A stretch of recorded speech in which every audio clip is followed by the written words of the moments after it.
നമസ്കാരം. Peter തീലിന്റെ 0 to 1 എന്ന പുസ്തകത്തിലെ ചില പ്രധാന ആശയങ്ങളിലേക്കാണ് നമ്മൾ ഇന്ന് ഒരു ആഴത്തിലുള്ളൊരു ചർച്ച നടത്തുന്നത്.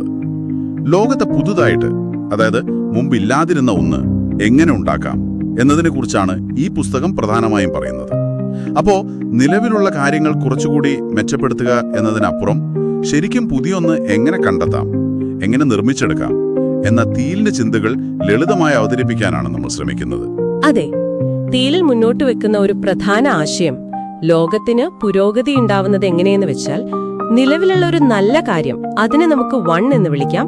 അത് കോപ്പി ചെയ്ത് പലതാക്കുമ്പോൾ, അതായത് n ആക്കുമ്പോൾ അല്ല, മറിച്ച് ഇതുവരെ ഇല്ലാതിരുന്നത്, അതായത് 0, അതിൽ നിന്ന് പുതിയൊന്ന് 1 ഉണ്ടാക്കുമ്പോഴാണ്.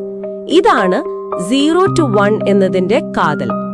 ഇതൊരു ചെറിയ മാറ്റമല്ല, ശരിക്കും പറഞ്ഞാല് ഒരു കുതിച്ചുചാട്ടമാണ്. ശരിയാണ്, ഈ 0-ൽ നിന്ന് 1-ലേക്കുള്ളൊരു ചാട്ടം. പക്ഷെ അതിലേക്കുള്ള തീലിന്റെ വഴികള് നമ്മൾ സാധാരണ ചിന്തിക്കുന്നതിൽ നിന്ന് കുറച്ച് വ്യത്യസ്തമാണെന്ന് തോന്നുന്നു.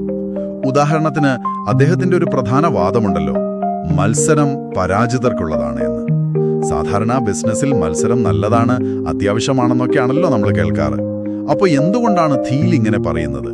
അതെ, കാരണം തീലിന്റെ ഒരു കാഴ്ചപ്പാടിൽ ഈ കടുത്ത മത്സരം ഉണ്ടാവുമ്പോൾ കമ്പനികളുടെ ലാഭം മുഴുവൻ അതിലേക്ക് പോകും. പിന്നെ ഊർജവും ശ്രദ്ധയുമെല്ലാം നഷ്ടപ്പെടും. ലാഭമില്ലാതെ വന്നാൽ പിന്നെ വലിയ ഗവേഷണങ്ങൾക്കോ ദീർഘകാല പദ്ധതികൾക്കും ഒന്നും പണം മുടക്കാൻ പറ്റാതെ വരും.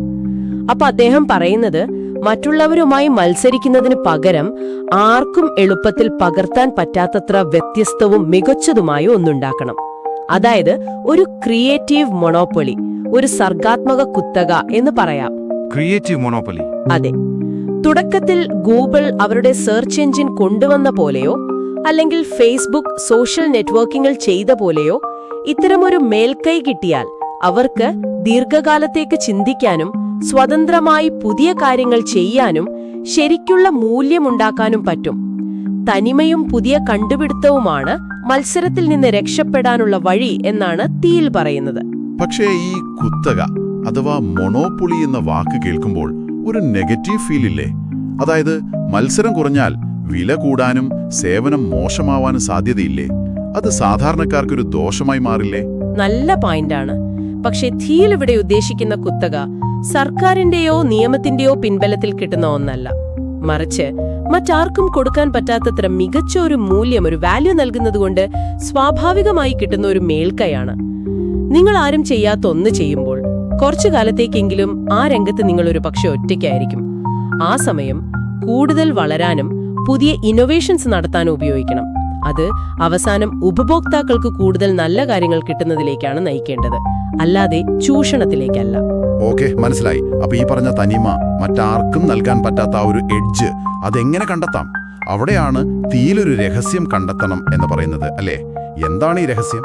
അതെ, ഒരു രഹസ്യം കണ്ടെത്തുക എന്നത് വളരെ പ്രധാനമാണ്. ഈ രഹസ്യം എന്ന് പറയുന്നത് ലോകത്തെക്കുറിച്ച് മറ്റുള്ളവർ ശ്രദ്ധിക്കാത്ത അല്ലെങ്കിൽ തെറ്റായി മനസ്സിലാക്കിയ എന്നാൽ സത്യമായ ഒരു കാര്യമാകാം. അതൊരു പുതിയ സാധ്യതയോ പരിഹരിക്കപ്പെടാത്ത ഒരു പ്രശ്നമോ അല്ലെങ്കിൽ ഒരു പുതിയ അറിവോ ഒക്കെയാവാം. നിലവിലുള്ള ചിന്താഗതികളെയും പൊതുവായ ധാരണകളെയും ചോദ്യം ചെയ്യുമ്പോഴാണ് പലപ്പോഴും ഇത്തരം രഹസ്യങ്ങൾ നമുക്ക് കിട്ടുന്നത്.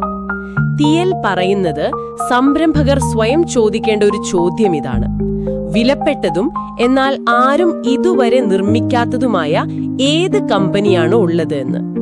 ഈ രഹസ്യങ്ങളുടെ മുകളിലാണ് ശരിക്കുമുള്ള 0 to 1 കമ്പനികൾ ഉണ്ടാകുന്നത്. അപ്പൊ രഹസ്യം കണ്ടെത്തണം. പിന്നെ വേണ്ടത് ഈ ലക്ഷ്യം പങ്കിടുന്ന കഴിവുള്ള, നല്ല യോജിപ്പുള്ള ഒരു ടീമാണ്. ടീമിൽ ഒരുപാട് പേരുണ്ടായിട്ട് കാര്യമില്ല. ചെറിയ ടീമാണെങ്കിലും ഒരേ ലക്ഷ്യത്തോടെ പരസ്പരം മനസ്സിലാക്കി പ്രവർത്തിക്കുന്ന ഒന്നായിരിക്കണം. സ്ഥാപകരുടെ കാഴ്ചപ്പാടും ടീമിന്റെ യോജിപ്പുമാണ് പ്രധാനം. ശരി. അപ്പോ ഇങ്ങനെ ഒരു സംരംഭം വിജയിക്കുന്നതില് ഭാഗ്യത്തിന് എത്രത്തോളം പങ്കുണ്ട്? അതോ എല്ലാം നമ്മൾ പ്ലാൻ ചെയ്യുന്നത് പോലെ നടക്കുമോ? ഭാഗ്യം തീർച്ചയായും ഒരു ഘടകമാണെന്ന് തീൽ സമ്മതിക്കുന്നുണ്ട്. പക്ഷേ ഭാഗ്യത്തെ മാത്രം ആശ്രയിച്ചിരിക്കരുതെന്നാണ് അദ്ദേഹം പറയുന്നത്. ഏറ്റവും മികച്ച കമ്പനികൾ ഭാഗ്യം കൊണ്ട് മാത്രം ഉണ്ടായതല്ല. അവ കൃത്യമായ ഒരു കാഴ്ചപ്പാടോടെ, നല്ല തന്ത്രങ്ങളിലൂടെ, പിന്നെ കഠിനാധ്വാനത്തിലൂടെ ബോധപൂർവം ഉണ്ടാക്കിയെടുക്കുന്നതാണ്. ഭാവിയെക്കുറിച്ചൊരു പ്ലാൻ ഉണ്ടാവണം, അല്ലാതെ എന്താ പറയാ കാത്തിരുന്ന് കാണാം എന്ന രീതി ശരിയല്ല. ഓക്കെ, ഈ ആശയങ്ങളൊക്കെ പ്രധാനമായും ടെക്നോളജി കമ്പനികൾക്ക്, സ്റ്റാർട്ടപ്പുകൾക്ക് മാത്രമാണോ ബാധകമാവുന്നത്? അങ്ങനെയല്ല.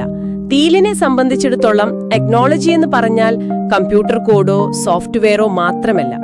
കുറഞ്ഞ വിഭവങ്ങൾ ഉപയോഗിച്ച് കൂടുതൽ കാര്യക്ഷമമായി എന്തെങ്കിലും ചെയ്യാനുള്ള ഏതൊരു പുതിയ രീതിയും ടെക്നോളജിയാണ്. അതൊരു പുതിയ കൃഷി രീതിയാകാം, അല്ലെങ്കിൽ പുതിയൊരു വിദ്യാഭ്യാസ രീതി, അല്ലെങ്കിൽ ഊർജമുണ്ടാക്കാനുള്ള പുതിയ വഴി. അങ്ങനെ എന്തും. നിങ്ങൾ ലോകത്തിന് പുതിയതായി എന്തെങ്കിലും നൽകുന്നുണ്ടോ എന്നതാണ് ചോദ്യം. അങ്ങനെയുണ്ടെങ്കിൽ നിങ്ങൾ 0-ൽ നിന്ന് 1-ലേക്കുള്ള യാത്രയിലാണ്. ആ ഒരു ചിന്താഗതിയാണ് പ്രധാനം. അപ്പോ ചുരുക്കി പറഞ്ഞാൽ, നിലവിലുള്ളതിനെ അനുകരിക്കുകയോ കുറച്ചുകൂടി മെച്ചപ്പെടുത്തുകയോ ചെയ്യുന്ന 1-ൽ നിന്ന് N-ലേക്ക് പോകുന്ന പതിവ് രീതിക്ക് പകരം ധൈര്യത്തോടെ വ്യത്യസ്തമായി ചിന്തിക്കണം. എന്നിട്ട് പുതിയ മൂല്യങ്ങൾ ഉണ്ടാക്കി, ശരിക്കും പറഞ്ഞാൽ 0-ൽ നിന്ന് 1-ലേക്ക് പോകാനാണ് തീൽ പ്രോത്സാഹിപ്പിക്കുന്നത്. മറ്റാരും കാണാത്ത അവസരങ്ങൾ കണ്ടെത്തുക, എന്നിട്ട് അത് യാഥാർത്ഥ്യമാക്കാൻ ശ്രമിക്കണം. അതൊരു വലിയ വെല്ലുവിളി തന്നെയാണ്. തീർച്ചയായും. തീലിന്റെ തന്നെ ഒരു വാചകം കടമെടുത്താൽ അദ്ദേഹം പറയുന്നത്, ലോകത്ത് ബുദ്ധിപരമായ ചിന്തകൾ വിരളമാണ്, എന്നാൽ പ്രതിഭയേക്കാൾ കുറവ് ധൈര്യമാണ് എന്നാണ്. അതുകൊണ്ട് ആ 0-ൽ നിന്ന് 1-ലേക്ക് പോകാൻ വേണ്ട ധൈര്യം കാണിക്കുക. അതാണ് ഏറ്റവും പ്രധാനം. ഇത് കേൾക്കുന്ന നിങ്ങൾക്ക് ഒരു ചിന്ത പങ്കുവയ്ക്കട്ടെ. നിങ്ങളിപ്പോൾ ശ്രദ്ധിക്കുന്ന അല്ലെങ്കിൽ പ്രവർത്തിക്കുന്ന മേഖലയിൽ, അതുമല്ലെങ്കിൽ നിങ്ങളുടെ മനസ്സിലുള്ള ഏതെങ്കിലും ഒരു ആശയത്തിൽ ഇങ്ങനെ 0-ൽ നിന്ന് 1-ലേക്ക് പോകാൻ സാധ്യതയുള്ള ഏതെങ്കിലും ഒരു രഹസ്യം ഒളിഞ്ഞിരിപ്പുണ്ടോ? നിലവിലുള്ള ഏത് ചിട്ടവട്ടങ്ങളെ,